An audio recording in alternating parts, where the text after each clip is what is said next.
Paul Wielgus is founder of Social Innovation, a small business that focuses on innovative engagement projects, working with a wide range of organizations, large and small, over the past 16 years. Dragonfly Coaching for Life is a project that Paul is passionate about and enables him to focus his attention on one-on-one coaching. Meditation is at the heart of everything Paul does. He is a meditation teacher and has over 20 years of meditation experience, which he directly brings into all the work that he does. Paul. Thank you, Barry. Good morning, everyone. Is it still morning? Yes? Thank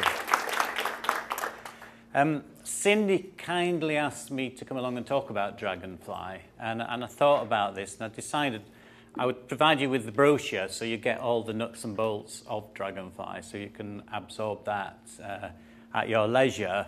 I actually wanted to tell the story behind Dragonfly, and to do that I thought I'd introduce it in two ways. One is I want to share a poem that I wrote after I had what I call my Dragonfly experience.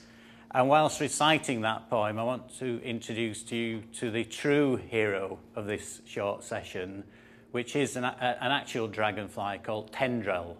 Okay? Now I have to do something a little bit complicated here. So I'm going to read two verses, and then I'm going to invite the dragonfly Tendril to meet you. So this is the poem. The dragonfly emerges. Crack of dawn, I hear the chrysalis crack. In first moments of life, cowardly wasp attack. Falling thorns and broken wing, what cruel world, I hear you sing. With whirling mala, I beat back the threat. With Tara's mantra, my mind is set. Part the thorns, don't fall, just stay. On slender stalk, we meet the dawning day.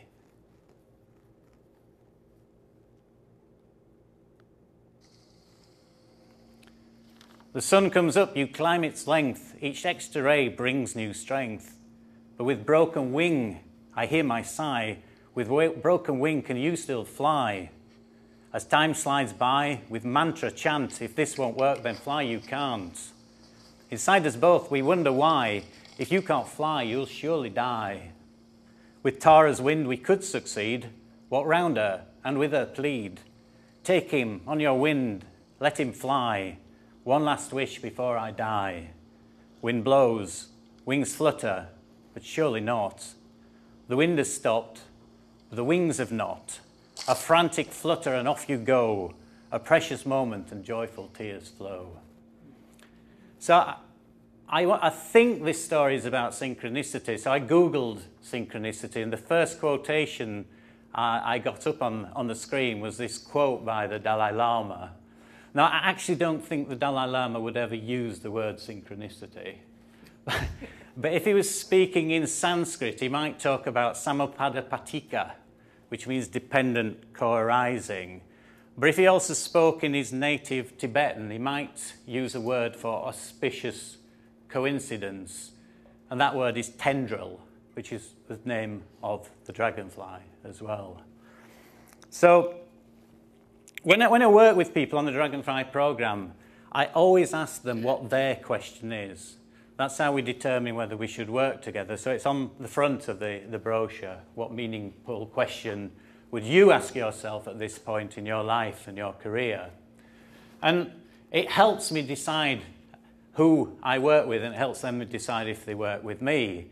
And I'll often get a list like this of characteristics, and right at the end of that list you'll see the meaning word, the purpose word coming up.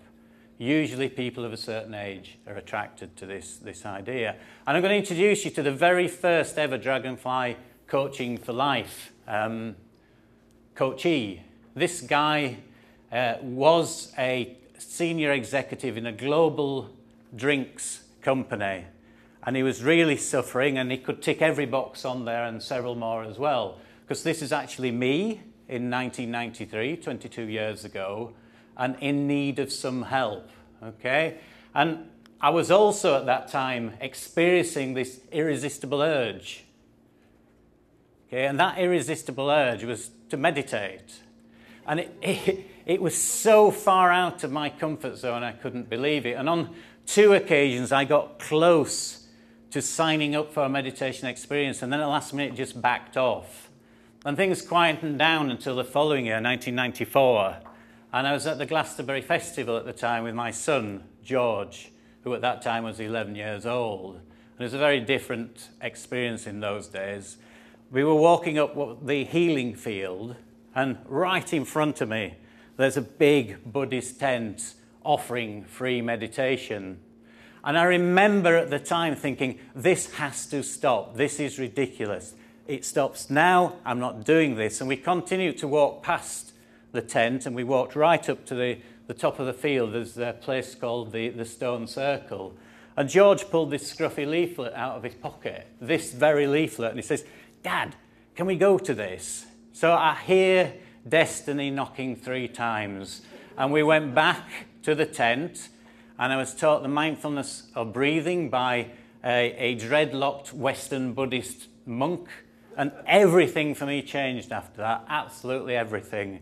It's quite ironic, a few years later, George said to me, I was talking about this, he says, you know, Dad, I didn't really want to go to the meditation. I was more interested in the talk on sex, drugs and creativity. And I'm really pleased to say he doesn't need any workshops on any 3 of those now, so it kind of worked for him as well. So I'm living this dual life now. I'm learning to meditate, and I'm also still working in a big corporation. And I don't know if any of you read this book by Sogyal Rinpoche. When I got to the page when Rinpoche talked about what the world needs now as servants of peace, or in Buddhist terms, bodhisattvas, and he listed these people, teachers, nurses, accountants, economists, lawyers, and I thought, well, why not bodhisattva business people? And at that time, I was a great admirer of the late Anita Roddick, who I think at that time was a true bodhisattva. So that gave me encouragement. But also, you know, we get Chardy Meng Tan now, the Google engineer, for goodness sake, who's spreading mindfulness throughout the business world and has a vision of world peace. So 20 years ago, that would have been unheard of. So I started to integrate meditation and spirituality into my work, but it still was not too easy to do. So I used to go into boardrooms, and rather than talk about love and spirituality, I used to go under the soft blanket of creativity and teamwork, but able to get some of these practices in there as well. But, you know, the years went on, and still this kind of tension between in business and, you know, becoming a very serious meditator. And it wasn't until 2012 when my lovely partner, Rosa, and myself went to this beautiful place in Spain, to the Ossiling Retreat Centre. And we spent 2 weeks there. And in the morning, we would, in silence, do our respective practices. But in the afternoon, we would actually talk about what is it that we want to be doing in the second half of our lives.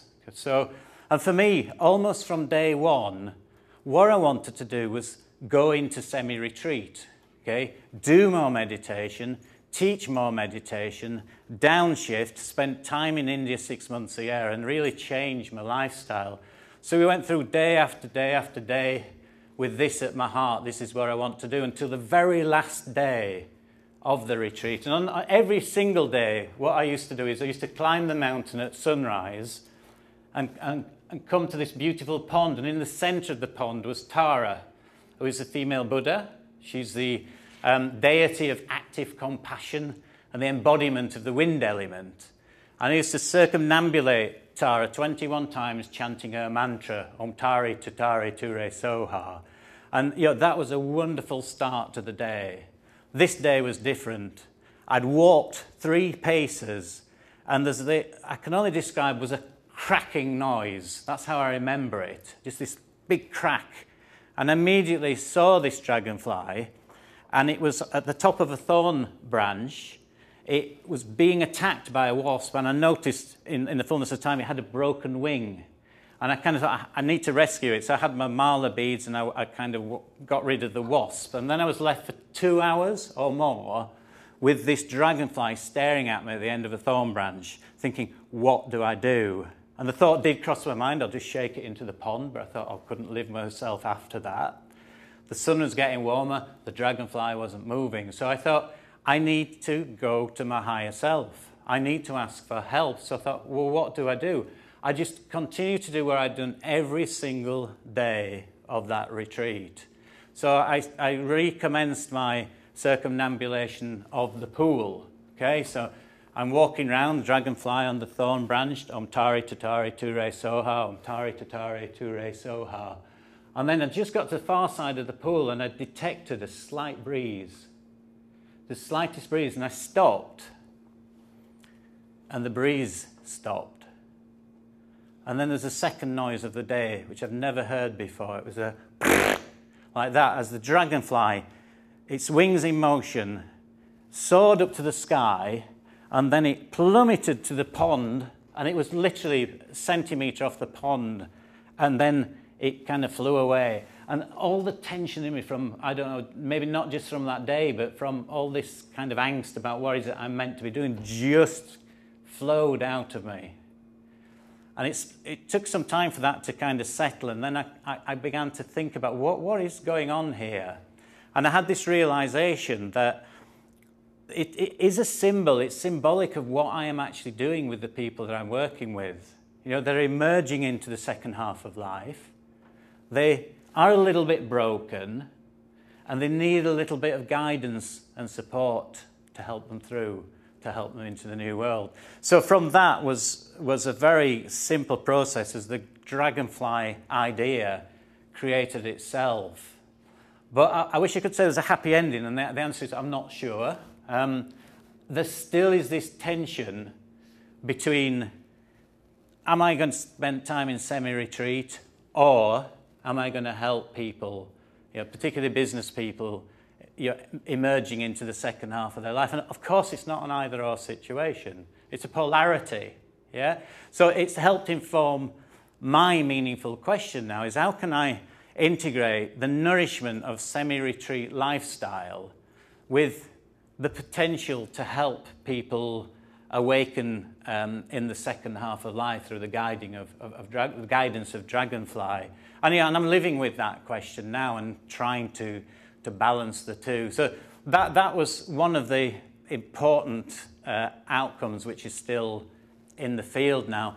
But the most important part of this talk for me is that when I do speak to people about possibly participating in Dragonfly, there is only one thing that I insist with them.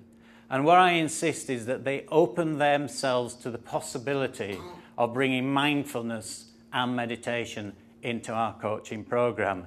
And the reason that I do that is if you think about what Wielgus says, that we're all spiritual babies, that when we enter the second half of life, then we're into a new period of growth, of spiritual growth, okay, of growing our spiritual intelligence. And Wielgus says there is one thing that is most effective in order to grow ourselves spiritually, in order to grow ourselves, our spiritual intelligence, and that is meditation. So I think, you know, for me, that's the message, is that we need to bring a practice of meditation into our lives, and as coaches and facilitators, encourage all the people that we work with to bring it into theirs as well. So thank you for listening. That's my story.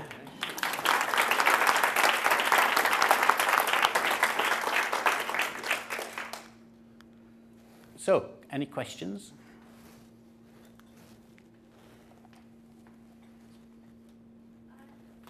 Yes? Do you find resistance to that in your... Do I find resistance to the idea of meditation? I've been really pleasantly surprised, and I don't know if it's because meditation is just so much the meme of the moment that people are actually looking for it. So I find resistance in the idea of once they like the idea of practicing, because that is the important thing. And so, you know, gently encouraging people to practice meditation, including myself, is the big challenge, but not as much as I anticipated. I mean, when I used to bring meditation into the workplace, you know, 20 years ago, that was a much more different. You had to kind of trick people then.